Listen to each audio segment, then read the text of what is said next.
Die weeblaar sal mens altyd by 'n fontein kry. Hy wil met sy voete in die water staan. En hier sien jy, hy die beskerming van die malva en die ballerja. Hy wil nie so in groot son staan nie. En as ek nou hier 'n blaar van hom kan pluk. Wie is 'n mens nou ouer word, dan kry 'n mens baie keer so onhandig seer. Ek het nou die dag hierdie vinger van my so lelik verstuit. Nou dis nou waar weeblaar nou inkom. As ek nou 2 van die blaartjies so kan pluk, en hierdie vinger en hierdie lid het seer gekry, dan sal ek nou in die huis ingaan en ek sal hom met 'n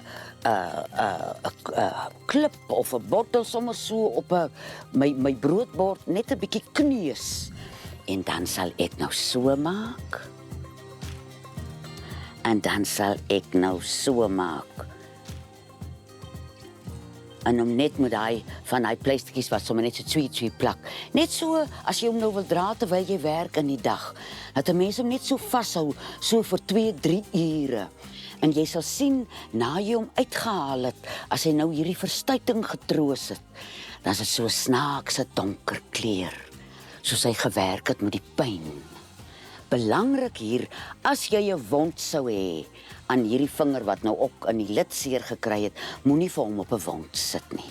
Daar's ander krye wat jy kan sit op 'n plek wat verstuit is en 'n wond het.